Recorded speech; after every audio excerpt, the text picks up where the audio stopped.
You're listening to Civic Media. You can tune into any of our live shows on any radio station across the state with the Civic Media app. Find us in your phone's app store and listen anytime, anywhere.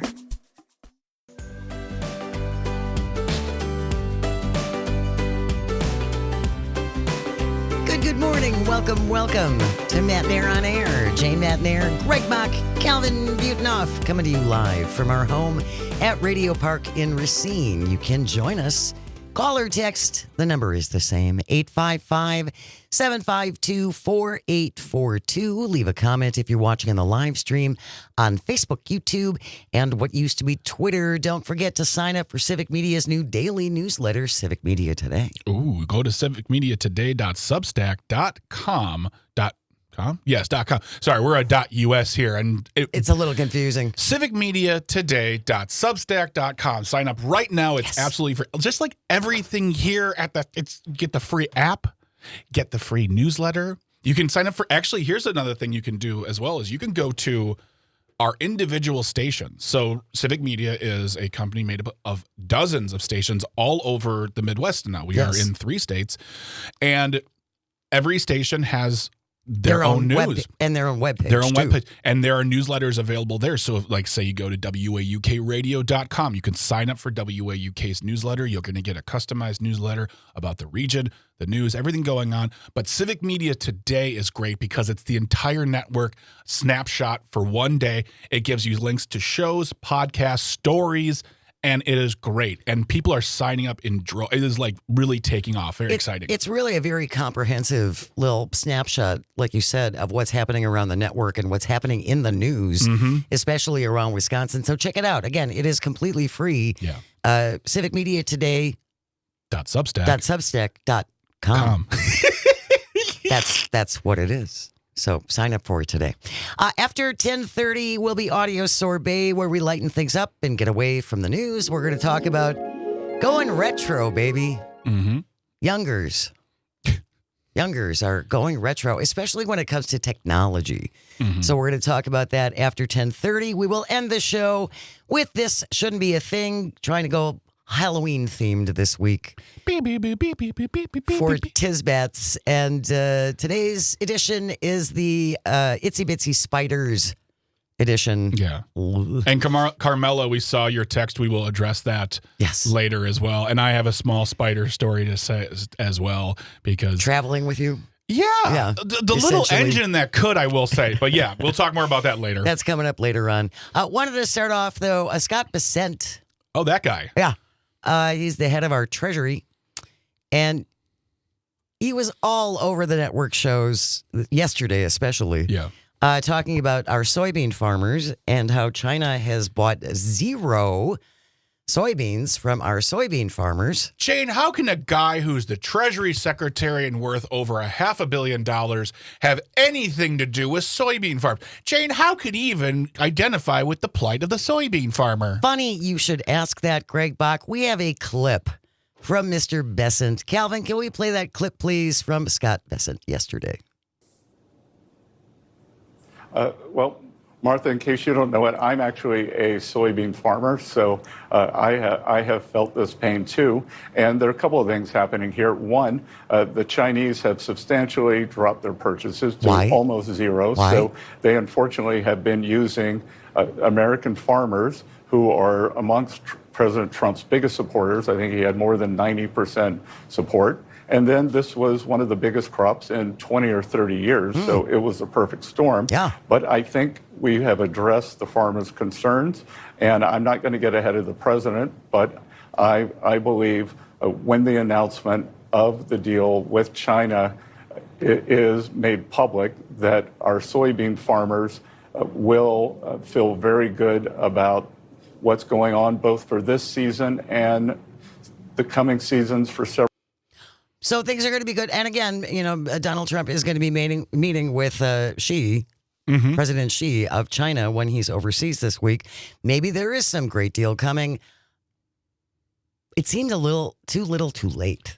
I mean, things are harvested already. Well, also the soybean problem, if I'm not mistaken, it's also from the original tariff war, right? Or Yeah, the tariff first time around. Yeah, this is not. They lost market shares after his first administration. And they didn't never came back. It never came back. No.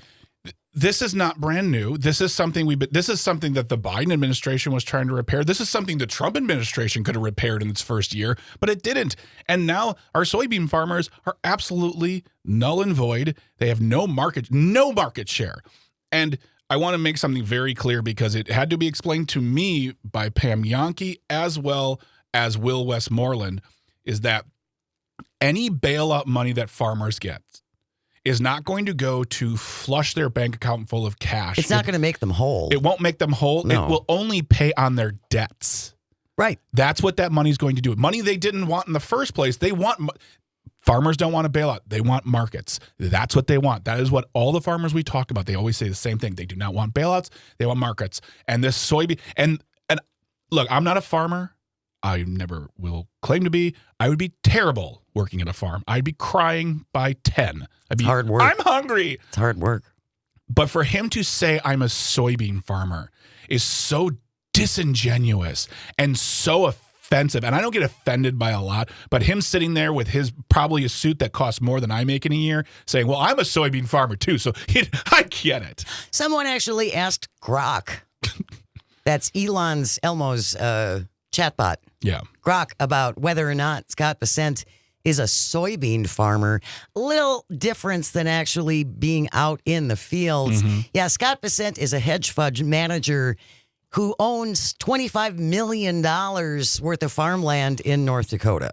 Yeah. So he bought up a whole bunch of farmland and he leases it to soybean farmers. Yeah. So Scott Bessent is not suffering by any stretch of the imagination. His net worth is estimated at $500 million, over $500 million.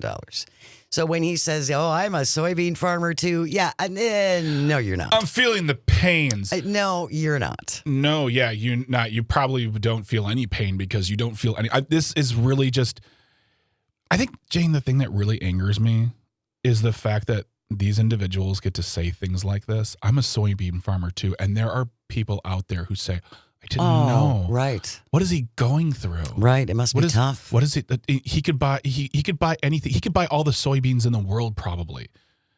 I don't know. It just is really upsetting because I feel like one side of it, our farmers are being taken down the road again. And we don't even talk about the non-existent farm bill anymore. That's almost laughable. Seriously. But we're talking about market share. We're talking about money. We're talking about them surviving the next harvest season. We're talking about their kids possibly being the 6th or 7th generation.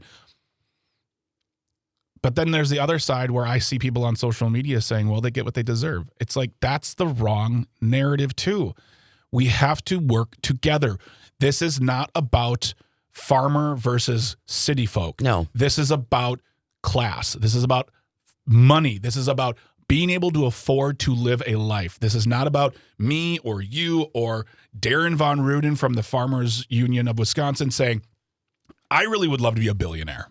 No one, I don't know anybody who wants to do that. They just want to be able to pay their bills, take a vacation, retire, and live a good life because they have done what America asked for us to do, which is work hard, show up, complain as little as possible.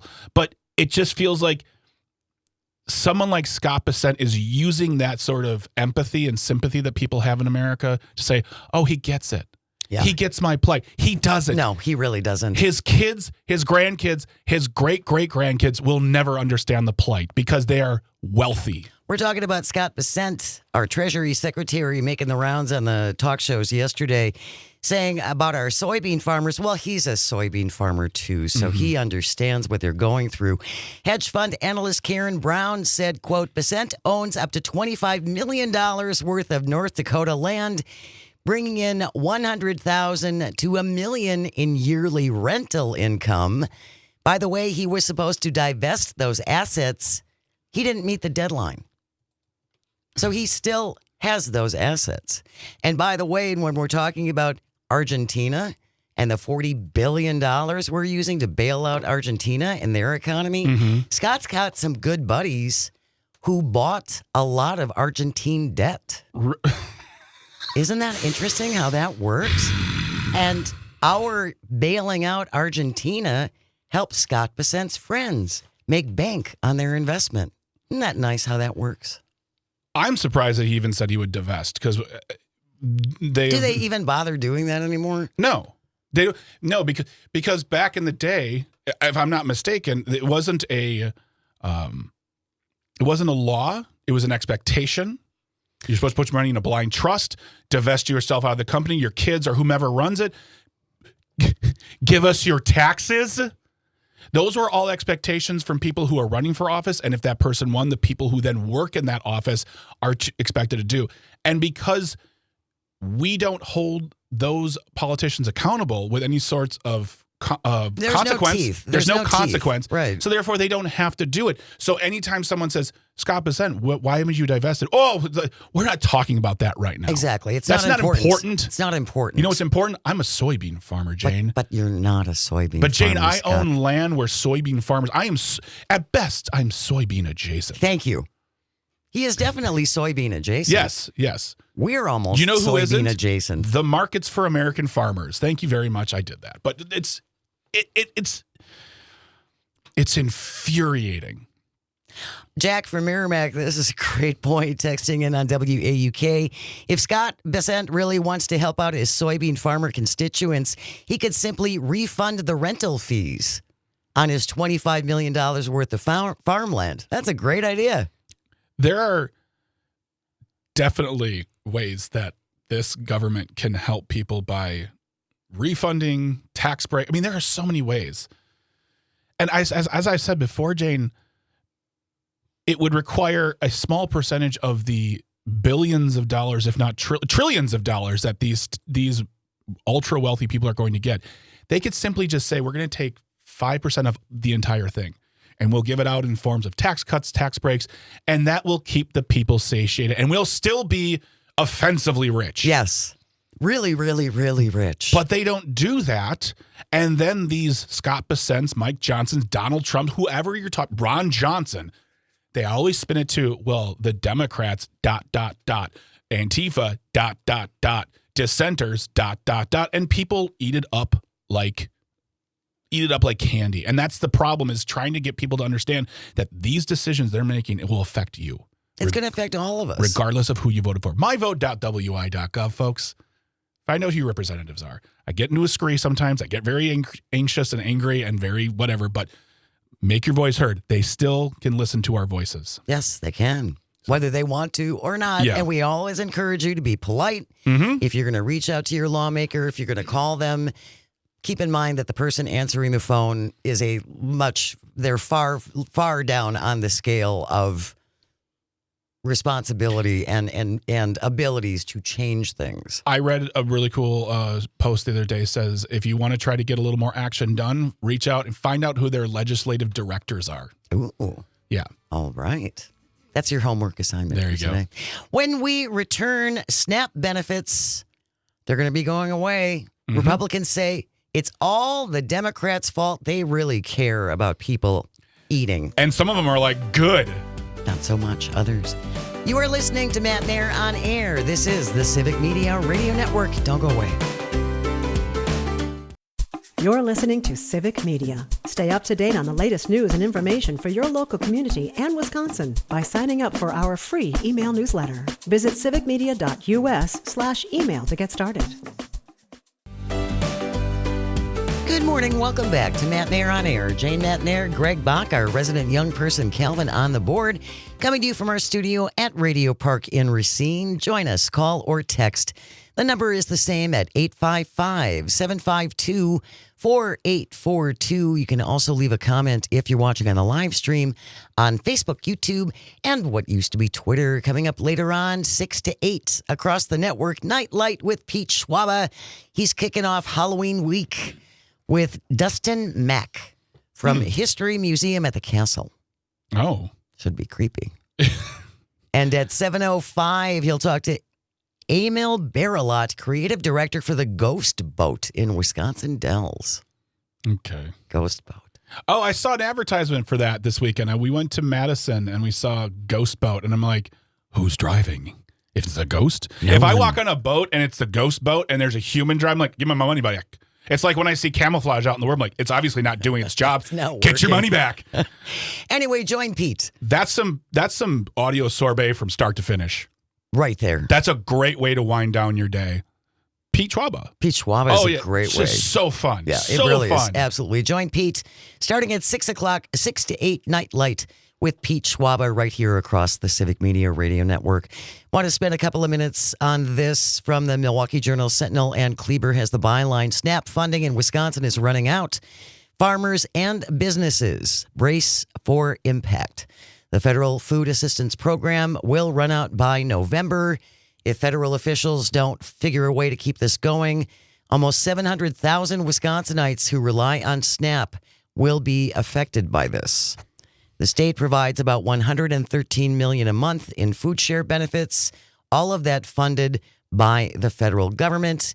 If the Fed doesn't come up with a measure to solve the government shutdown, that money runs out November 1st, affecting recipients and local farmers. Well, luckily, Jane, Wisconsin has a $4 billion surplus. Yeah, which we won't use. And I would like to ask Matt Smith of WISN Upfront to ask State Senator Mary Felskowski her thoughts on what the state could do to step up to maybe cover it for right now, because we have all this money. We do. And we have people who need to eat. We need people who need to buy their food, and they're going to lose their SNAP benefits. Thanks, Derek Van Orten. But State Senator Mary Felskowski, can you tell us your thoughts on the state stepping up to help out? Calvin, can you play that clip, please? It now says food share benefits come November will run out. 700,000 Wisconsinites, $114 million a month from the federal government. Is there any scenario that you see that the legislature would step in if this is prolonged? $114 million is a lot of money. Mm-hmm. And my heart goes out to people. Oh, does it? But prayers. this is a federal issue. Okay. And I don't see the state having the resources to do that.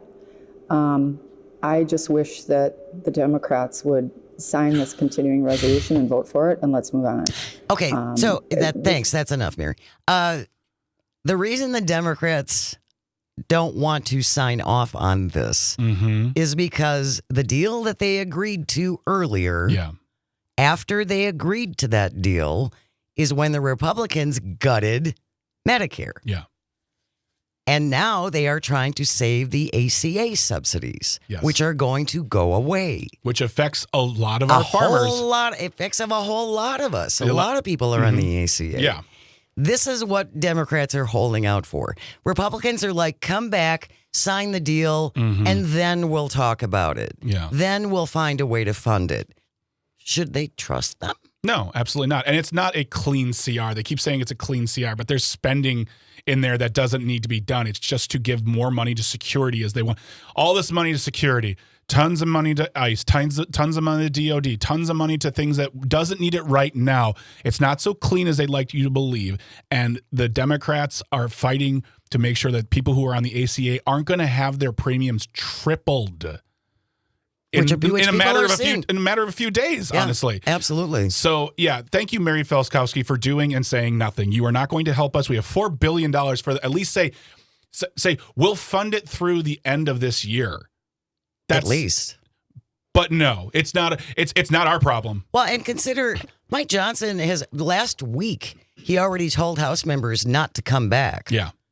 So this is what, week 5 they've been off? I think they've worked like 14 days in the last month and a half, House members. Yeah. Yeah. Mike now says this morning, SNAP benefits are a unique situation. I got a summary of the legal analysis. The contingency funds are not legally available to cover the benefits right now. Well, why can't we get another Mellon to donate a couple $100 million like they did to pay the military? Yeah, we'll get that this week as well. The DOD is taking donations, I guess. Yeah, apparently. And I was shocked over the weekend by the amount of comments I saw about people celebrating folks losing their SNAP benefits. Please keep in mind that a lot of folks who work for big, really rich companies like Walmart use SNAP because they don't get paid enough. Yeah, but There are a lot of working people who get SNAP benefits. Yeah. because they don't make enough money. And you know who fights the hardest about raising the minimum wage? Companies like Walmart. And also, we'll be talking about this because the SNAP benefit loss, food share loss is not going to go away anytime soon. But there is also a baseline investment in grocery shopping that will go away when people can't afford to buy groceries. Those people who use SNAP benefits to buy groceries, if they can't buy groceries, the grocery industry will also take a huge hit. Farmers are going to be hit by this too. It's going to hit all sectors, Yeah. Public, private, farm. It's going to hit the suburban, urban. It's going to be hitting us all. Again, this is not about red versus blue. This is about the ultra wealthy taking our money and leaving us to fight for scraps and fight each other. News is coming up next, and then we're going to lighten it up when we come back with some Thank audio God. sorbet. Stay close. You are listening to Matt and Air on Air. This is the Civic Media Radio Network.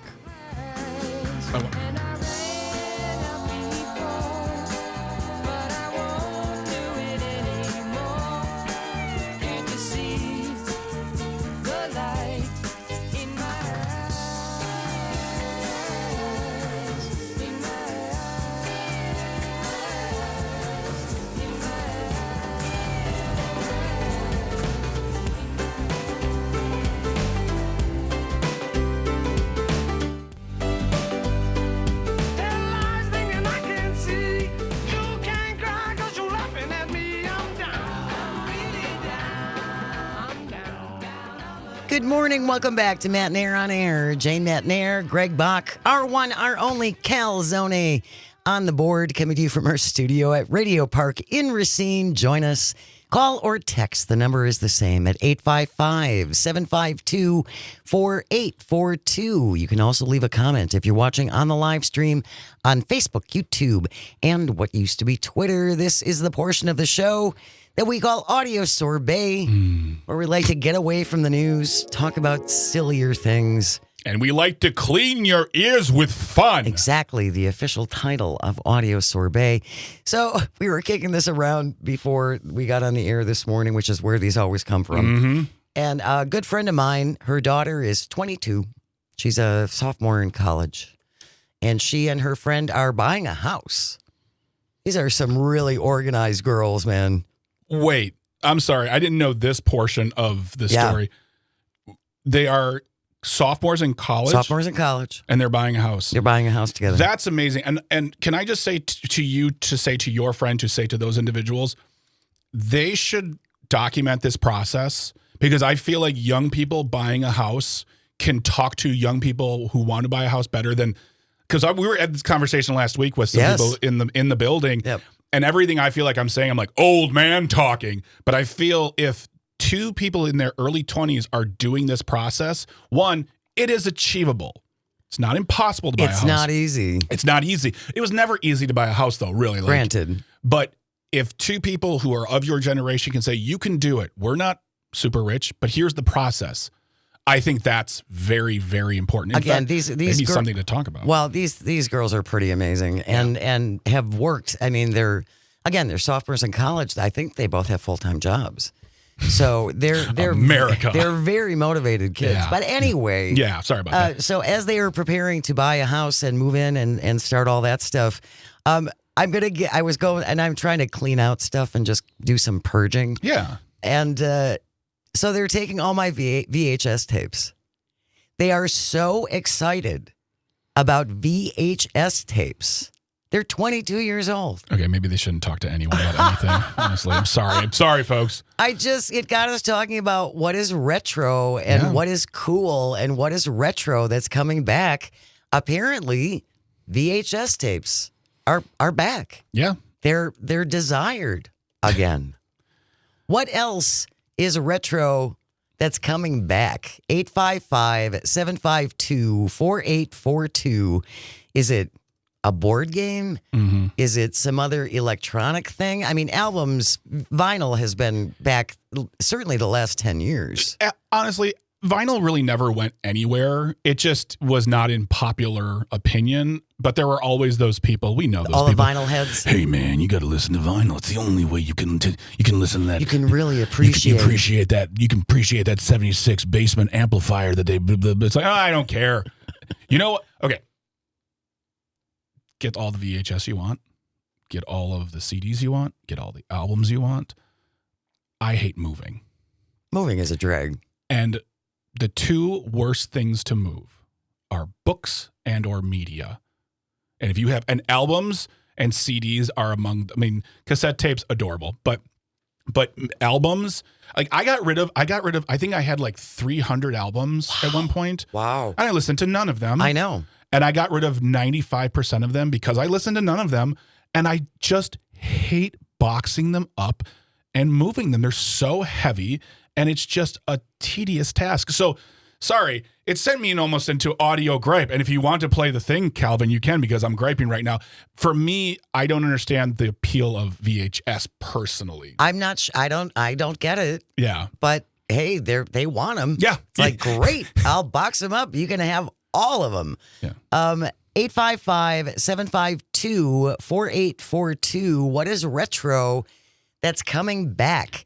King Rat on the live stream says it seems like CD players are having a resurgence. We were talking about this before the show, and I've seen videos on social media, and I know that's my first mistake, where people will discuss the quality of sound of CDs versus MP3s. And when I was growing up, tapes and vinyl were the thing, and CDs were the cool thing, but there was a complaint that the compression rates on CDs were too much and kind of it scooped out low range on albums, took out that warmth. Everyone talks about warmth when they talk about vinyl. Oh, is that what it is? I guess. I don't know. Vinyl is warmer, a warmer sound. Sure.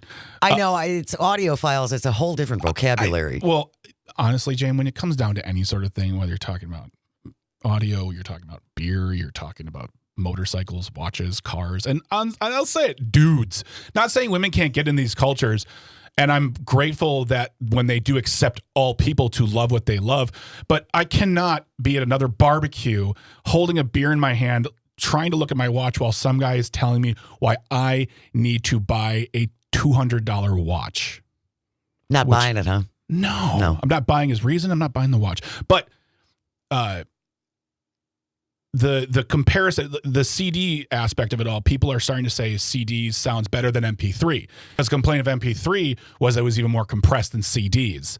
And so it's less warm. It's cooler. It's just so cold. It's chillier. Calvin? Yeah, I guess so. I understand, like Greg, I understand sort of the arguments for vinyl. When it comes to MP3s, so this is going to get a little nerdy, but nerd away. It's considered a loss format when you convert something from its original format to an MP3. It degrades. Mm-hmm. So I can understand why someone would want to move away from MP3s. But that being said, Apple Music and Spotify both now feature lossless formats where you get the original quality. Mm-hmm. So I'm not sure where CDs come into play, because I don't think CDs are lossless. As far as being compressed. Yeah, Okay. I believe a CD is degraded from its original recording. 855-752-4842. Are you going retro?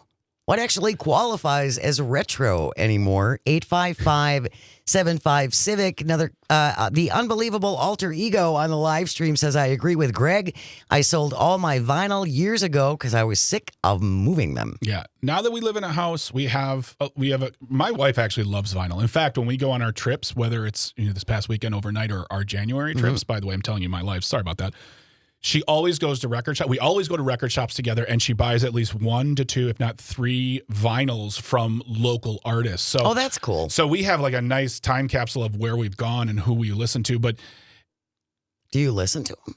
Well, not right now because we don't, in my opinion, have a good setup. That's why I was talking to you today about it. We discussed that maybe it's time to invest a little bit of money in a record player, a receiver, and some speakers.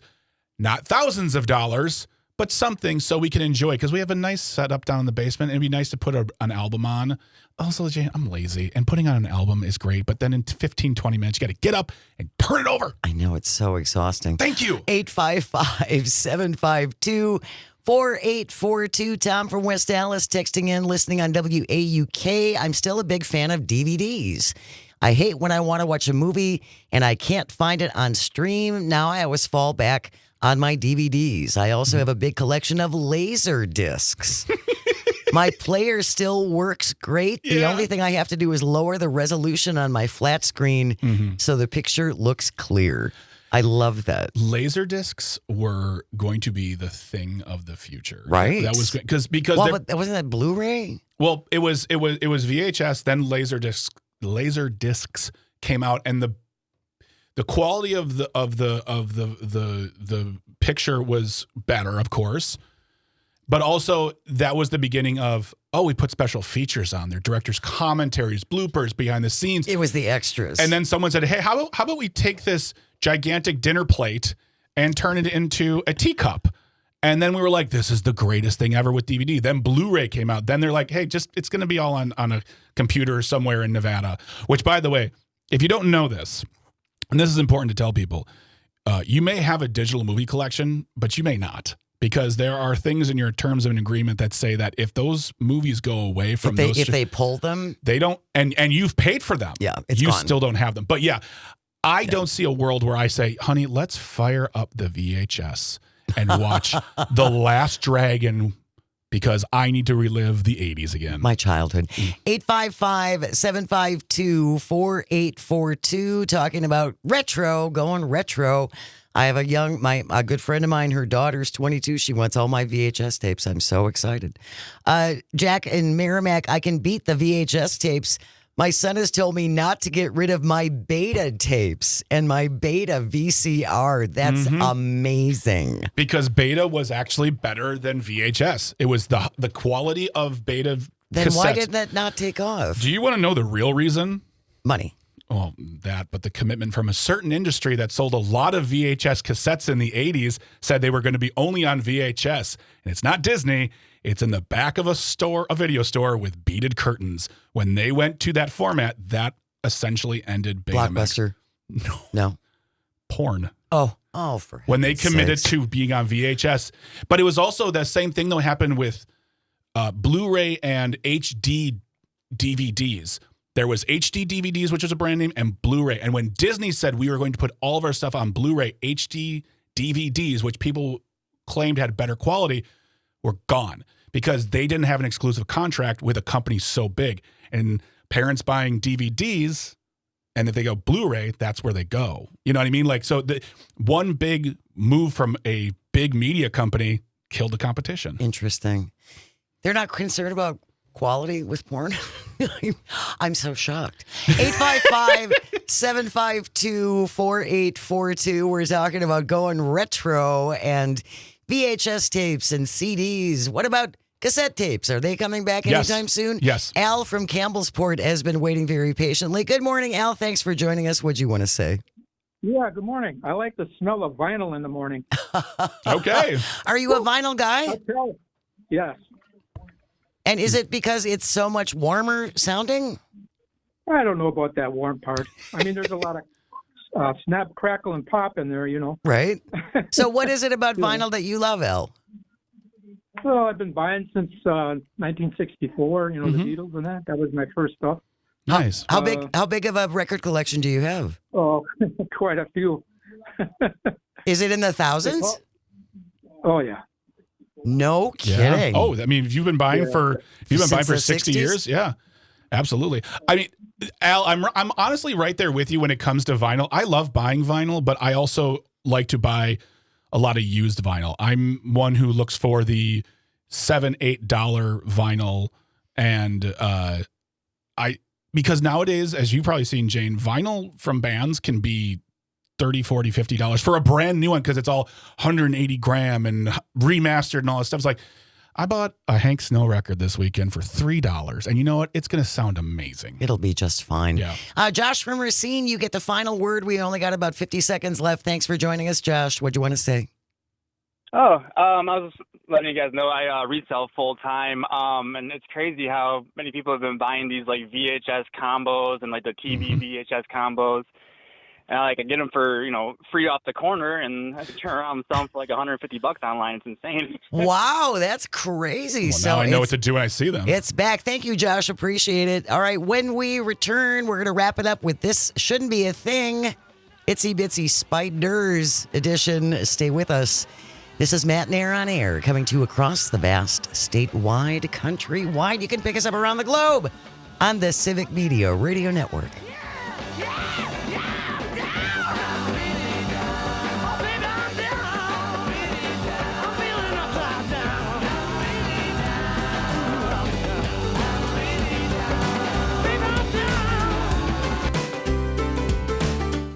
You're listening to Civic Media. Find the latest news, information, and archives of all your favorite shows on the Civic Media website, civicmedia.us. Good morning. Welcome back to Matt Nair on Air. Jane Matt Nair, Greg Bach, Calvitini on the board, coming to you from our studio at Radio Park in Racine. Join us at 855-752-4842. You can leave a comment if you're watching on the live stream on Facebook, YouTube, and what used to be Twitter. Coming up tomorrow on the show, Todd Alba, our friend, colleague, travel companion, host of the Todd Alba Show from 2 to 4 across the network. He will be here after the 9:30 news. And you'll be there today. I will be on Todd's show today at 2:30 as we just kind of have tea and kick things around. Ooh, fancy. Yes, tea with Todd and Jane. And Corrine Hendrickson, our friend, is going to join us now running for office. Yes, we will be talking about WeCan, which is now I'm blanking on that. We'll be talking specifically about the efforts from their group to get for childcare access and funding and things of that nature. I want to get the name of that, and I apologize for not having that right at the top of my head. The childcare issue in Wisconsin and around the country has not gone away. No, yeah, and tomorrow is the Wisconsin Education Career Access Network. We are going to be talking to her about that and what they are doing now that the funding has, they got a year of funding, but that's not enough. Well, no, it's going to run out. Yeah, exactly. So, yeah, can't wait to have her on the show. She's always a great guest. She is. Always She's fabulous. Informative and energetic. Absolutely. So join us tomorrow. Again, Todd Alba, Corrine Hendrickson, and much, much more coming your way tomorrow's show. Calvin, it's 10:54. That means it's time for... This shouldn't be a thing. If you ever find a thing you think should not be, send it into Greg and me at Jane Says at civicmedia.us. JANESAYS. Jane Says at civicmedia.us. We're trying to do Halloween-themed Tisbets all week. This one from the Miami Herald, Aspen Flugenhoft. God, I wish that was made up. What was that name? Aspen Flugenhoft. God bless you. Thank you.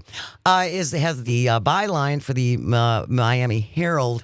The headline reads, Cavers find huge, extraordinary spider colony on Albania-Greece border.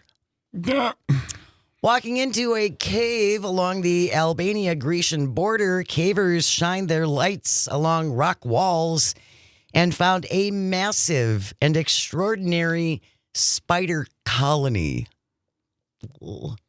A team of speleologists from the Czech Speleological Society visited several caves in northwestern Greece in 2022. In one cavern, dubbed the Sulfur Cavern, they found a large colonial spider web.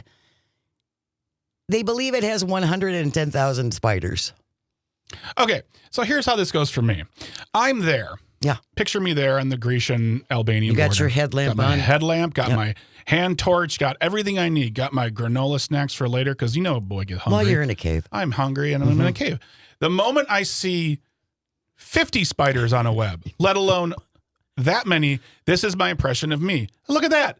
Well, I got to go now. And then I leave. I leave the country. I get on a plane and I go to somewhere where there's not 150,000 spiders near me. The extraordinary colonial spider assemblage, which is how they describe it. I'd never listened to that band. Spanned 1,140 square feet of the walls of this cave.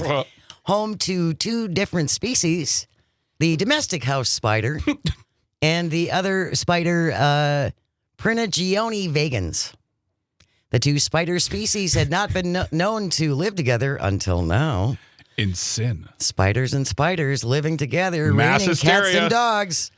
Researchers estimate the massive spider colony was made up of 111,000 spiders. Oh, that's fine then. About 60% domestic and 40% of the Pringeroni vegan spiders. What I really like is that it's the Pringeroni vegans, which sounds like an alien race of spiders. It does. And then the common house spider.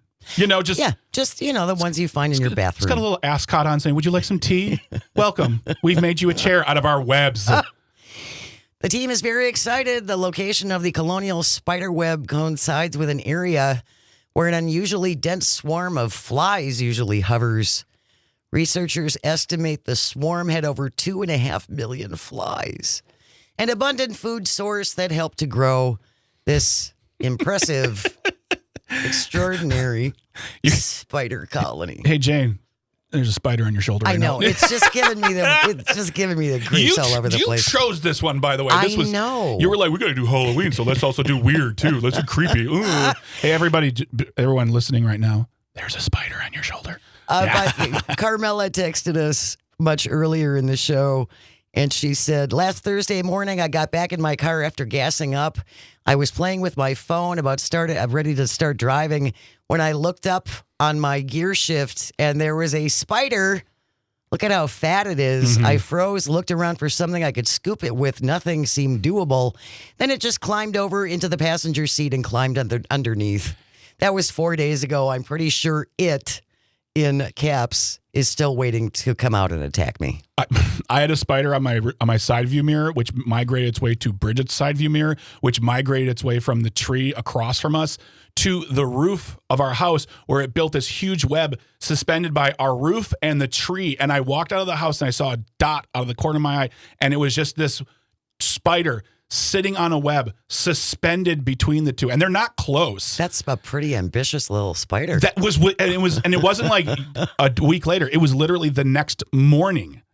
This spider has gravitas and work ethic. I love these spiders. It's a spider with presence. Exactly. Like that wraps up today's episode of This Shouldn't Be a Thing. Thank you, Greg and Calvin, and all of our engineers and everyone at Civic, because without you, nothing works. And thank you most of all for calling and texting and listening and watching on the stream. It means the world. I hope you find some joy today, even if it's just a little bit, and you have the chance to share it. Keep it right here. News coming up next, followed by Tom Hartman, Todd Alba, Maggie Dawn, Pete Schwaba, and much more. Keep it right here on the Civic Media Radio Network, and we'll see you tomorrow. The national news cycle never stops, but it can be hard to find news about your local community. Civic Media is dedicated to providing quality local and state news coverage across Wisconsin. With the Civic Media app, you can get notifications about local stories that matter to you and your community. Find the free Civic Media app in your phone's app store and choose notifications from the menu to tell us what kind of news you want to hear about.